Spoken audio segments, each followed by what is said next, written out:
ಹಾಗೆ ಎಲ್ರಿಗೂ ನಮಸ್ಕಾರ. ಸೊ ಬಿಗ್ ಬಾಸ್ನ ಇವತ್ತಿನ ಎಪಿಸೋಡ್ನ 2 ಪ್ರೋಮೋಗಳು ಅಪ್ಲೋಡ್ ಆಗಿದೆ. ಸೊ ಮಾರ್ನಿಂಗ್ ಒಂದು ಅಪ್ಲೋಡ್ ಆಗಿದೆ ಆ್ಯಂಡ್ ಇವಾಗ ಜಸ್ಟ್ ಒಂದು 2 ಗಂಟೆಗೆ ಒಂದು ಅಪ್ಲೋಡ್ ಆಗಿರುವಂಥದ್ದು. ಆ್ಯಂಡ್ ಎರಡೂ ಒಂದು ಪ್ರೋಮೋಗಳು ಕೂಡ ಸೊ ಅಂಥ ಇಂಟ್ರೆಸ್ಟಿಂಗ್ ಏನಿಲ್ಲ, ಬಟ್ ಇಲ್ಲಿ ಸ್ವಲ್ಪ ಫ್ರೆಂಡ್ಶಿಪ್ಪು ಲವ್ ಬಗ್ಗೆ ಡಿಸ್ಕಷನ್ ನಡೀತಾ ಇದೆ.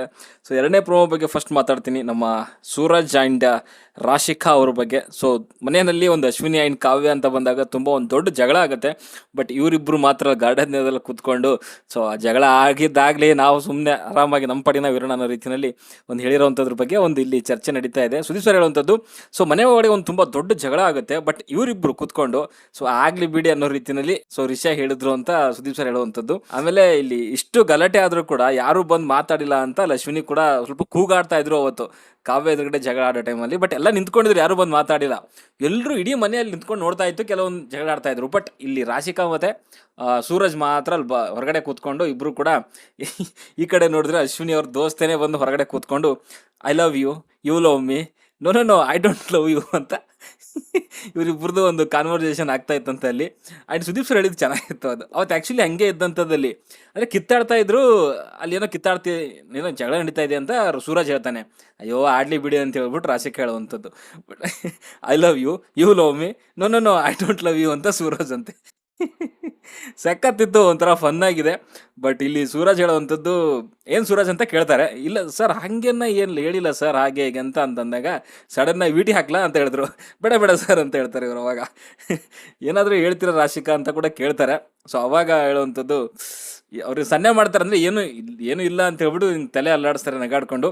ವೆರಿ ಗುಡ್, ಏನು ಮಾತಾಡಬಾರ್ದು, ಮಾತಾಡಿದ್ರೆ ವಿಡಿಯೋ ರೆಡಿ ಮಾಡ್ಕೊಂಡು ಇಟ್ಕೊಂಡಿರ್ತೀವಿ ನಾವು, ಪ್ಲೇ ಮಾಡ್ತೀವಿ ಅನ್ನೋ ರೀತಿಯಲ್ಲಿ ಹೇಳಿದ್ರು. ಸಖತ್ತಾಗಿತ್ತು ಅವತ್ತು. ಹಂಗೆ ಆಯ್ತು ಆ್ಯಕ್ಚುಲಿ, ಅಶ್ವಿನಿ ಪರವಾಗಿ ಯಾರೂ ಬರಲಿಲ್ಲ ಅಲ್ಲಿ.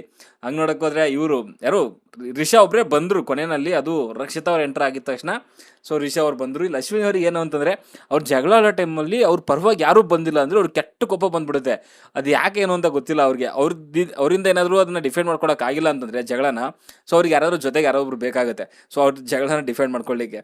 ಇಲ್ಲ ಅಂತಂದರೆ ಅವ್ರಿಗೆ ಆಗಲ್ಲ, ಸೊ ಅದಕ್ಕೆ ಕೋಪ ಬರುವಂಥದ್ದು. ಬಟ್ ಇಲ್ಲಿ ಅಶ್ವಿನಿ ಅವರ ಫ್ರೆಂಡ್ ಆದಂತಹ ರಾಶಿಕಾ ಅವರೇನೇ ಹೊರಗಡೆ ಕೂತ್ಕೊಂಡು ಪಾಪ ಸೂರಜ್ ಜೊತೆಗೆ ಮಾತುಕತೆ ನಡೆಸ್ತಾ ಇದ್ರು.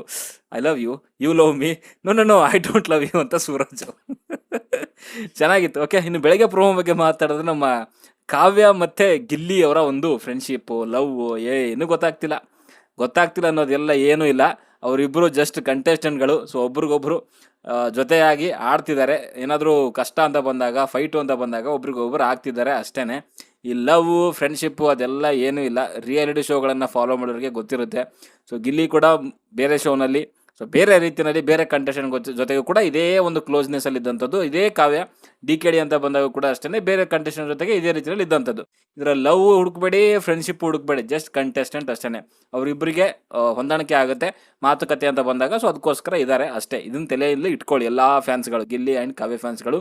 ಇನ್ ಕೇಸ್ ಅವಳು ಅಣ್ಣ ಅಂದರೂ ಅಷ್ಟೇ, ಇವಳು ತಂಗಿ ಅಂದರೂ ಕೂಡ ಅಷ್ಟೇ, ಯಾರು ಏನು ತಲೆಗೆ ಹಾಕೊಳಕ್ಕೆ ಹೋಗ್ಬೇಡಿ. ಯಾರು ಅಷ್ಟೇ. ಆಮೇಲೆ ಗಿಲ್ಲಿಗೆ ಬೈಯಕ್ಕೆ ಹೋಗಬೇಡಿ ಅಥವಾ ಕಾವ್ಯಕ್ಕೆ ಬೈಯಕ್ಕೆ ಹೋಗಬೇಡಿ, ಜಸ್ಟ್ ಕಂಟೆಸ್ಟೆಂಟ್ಸ್ ತಲೆಯಲ್ಲಿ ಇಟ್ಕೊಂಡಿದ್ನ. ಆ್ಯಂಡ್ ಸುದೀಪ್ ಸರ್ ಹೇಳುವಂಥದ್ದು, ಮೊದಲ ಪ್ರೋಮೋದಲ್ಲಿ ಕಾವ್ಯ ಹಾಗೂ ಸೂರಜ್ ಡ್ಯಾನ್ಸ್ ಮಾಡ್ತಿರ್ಬೇಕಾದ್ರೆ ಗಿಲ್ಲಿಗೆ ಒಂಚೂರು ಏನೋ ಆಗಿದೆ ಅನ್ನೋ ರೀತಿಯಲ್ಲಿ ನಿಮ್ಗೆ ಯಾರಿಗೂ ಕೂಡ ಅನಿಸ್ಲಿಲ್ಲ ಅನ್ನೋ ರೀತಿಯಲ್ಲಿ ಹೇಳ್ತಾರೆ. ಅವಾಗ ಗಿಲ್ಲಿ ಹೇಳುವಂಥದ್ದು, ಅಣ್ಣ ಸತ್ಯವಾಗ್ಲೂ ಅದು ರೊಮ್ಯಾಂಟಿಕ್ ಸಾಂಗ್ ಥರ ಇರಲಿಲ್ಲ ಕಾರಣ, ಅದು ಜಲ್ಲಿಕಟ್ಟಿನಲ್ಲಿ ಗೂಳಿಗೆ ಕೊಂಬು ಹಿಡ್ಕೊಂತಾರಲ್ಲ, ಸೊ ಆ ರೀತಿಯಲ್ಲಿ ಕಾವ್ಯ ಹಿಡ್ಕೊಂಡಿಲ್ದು ಅನ್ನೋ ರೀತಿಯಲ್ಲಿ ಹೇಳುವಂಥದ್ದು. ಅದು ಒಂದು ರೀತಿಯಲ್ಲಿ ಹಂಗೆ ಅನಿಸುತ್ತೆ. ಅಲ್ಲಿ ಸೂರಜ್ ಇರೋ ಪರ್ಸ್ನಾಲಿಟಿಗೂ ಕಾವ್ಯ ಇರೋ ಹೈಟ್ಗೂ ಅದು ಒಂಥರ ಗೂಳಿಗೆ ಕೊಂಬು ಹಿಡ್ಕೊಂಡಂಗೆ ಆಗುತ್ತೆ ಕೈ ಹಿಡ್ಕೊಂಡಾಗ. ಓಕೆ, ಡ್ಯಾನ್ಸ್ ಪ್ರಾಕ್ಟೀಸ್ ಮಾಡೋ ಟೈಮಲ್ಲಿ ಹಂಗೆ ಅನಿಸಿರೋವಂಥದ್ದು. ಅದಾದಮೇಲೆ ಅಲ್ಲಿ ಕಾವ್ಯ ಹೇಳುವಂಥದ್ದು, ತುಂಬ ಚೆನ್ನಾಗಿ ಮಾಡಬೇಕು ಅಂತ ಪ್ರಾಕ್ಟೀಸ್ ಮಾಡಿದ್ವಿ, ಬಟ್ ಎಲ್ಲ ಹಾಳಾಗೋಯ್ತು ಅಂತ ಹೇಳಿದ್ರು. ನನ್ನ ಪ್ರಕಾರ ತುಂಬ ಚೆನ್ನಾಗೇ ಮಾಡಿದ್ದಾರೆ ಅಂತ ನನಗನ್ಸುತ್ತೆ. ಅವಾಗ ಸುದೀಪ್ ಸರ್ ಹೇಳುವಂಥದ್ದು, ಸೊ ನೀವು ಗಿಲ್ಲಿ ಹತ್ರ ಬೇರೆ ಹೆಲ್ಪ್ ಕೇಳಿದ್ರಿ, ಹೇಳ್ಕೊಟ್ರಾ ಅಂತ ಕೇಳ್ತಾರೆ. ಅವಾಗ ಗಿಲ್ಲಿ ಹೇಳುವಂಥದ್ದು, ನಾನೇ ಕಣ ಹೇಳ್ಕೊಡ್ಲಿ, ನನ್ನ ಗುಂಡಿ ನಾನೇ ತೊಡ್ಕೊಳ್ಳಿ ಅನ್ನೋ ರೀತಿಯ ಹೇಳ್ತಿದ್ದ.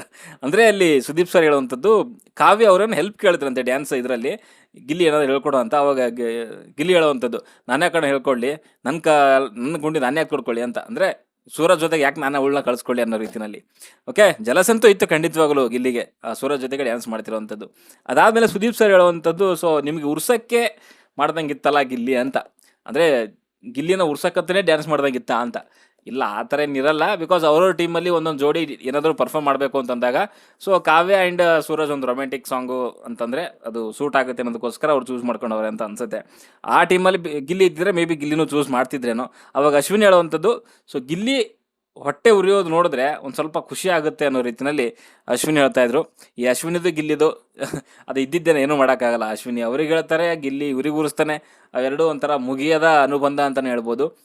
ಫಿನಾಲೆ ಗಂಟ ಅವರಿಬ್ಬರು ಇದ್ದೇ ಇರ್ತಾರೆ. ಅಲ್ಲಿ ಗಂಟ ಕೂಡ ಈ ಕಿತ್ತಾಟ ಕೋಳಿ ಜಗಳ ಇದ್ದಿದ್ದೇನೆ. ಓಕೆ, ಇದ್ರ ಮಧ್ಯೆ ಅಲ್ಲಿ ಗಿಲ್ಲಿ ಹೇಳುವಂಥದ್ದು, ಅಣ್ಣ ಇವ್ರು ಯಾಕಣ್ಣ ನಾನು ಹಿಂದೆ ಬಿದ್ದಿದ್ದಾರೆ ಅಂತ ಅರ್ಥ ಆಗ್ತಿಲ್ಲ ನನಗೆ, ಪ್ಲೀಸ್ ಅಂಡರ್ಸ್ಟ್ಯಾಂಡ್ ಅಶ್ವಿನಿ ಅವರೇ, ಐ ಆಮ್ ಕಮಿಟೆಡ್ ಅಂತ ಹೇಳ್ತಾರೆ.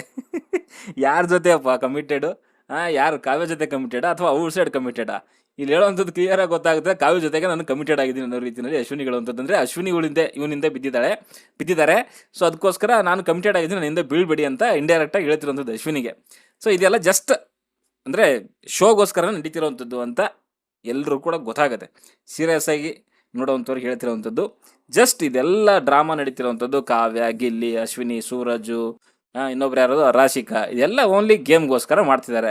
ಅರ್ಥ ಮಾಡ್ಕೊಳ್ಳಿ, ಯಾವುದು ಕೂಡ ಡೀಪಾಗಿ ಹೋಗುವಂಥದ್ದಲ್ಲ ಇದು. ಈ ಶೋ ಮುಗಿದ ಮೇಲೆ ಇನ್ನು ಬೇರೆ ಶೋಗೆ ಹೋದರೆ ಇನ್ನು ಬೇರೆ ಯಾರೋ ಸಿಗ್ತಾರೆ. ಸೊ ಅಗೇನ್ ಅಲ್ಲೂ ಕೂಡ ಅದೇ ನಡೀತಿರೋವಂಥದ್ದು. ಓಕೆ, ಅರ್ಥ ಮಾಡ್ಕೊಳ್ಳಿ ಅಂತ ಹೇಳ್ತಾ, ಸೊ ನಿಮ್ಗೇನು ಅನಿಸುತ್ತೆ ಪ್ರೋಮೋ ನೋಡಿದ್ದಾದಮೇಲೆ ಕಮೆಂಟ್ ಬಾಕ್ಸಲ್ಲಿ ಕಮೆಂಟ್ ಮಾಡಿ. ಓಕೆ, ಬಾಯ್.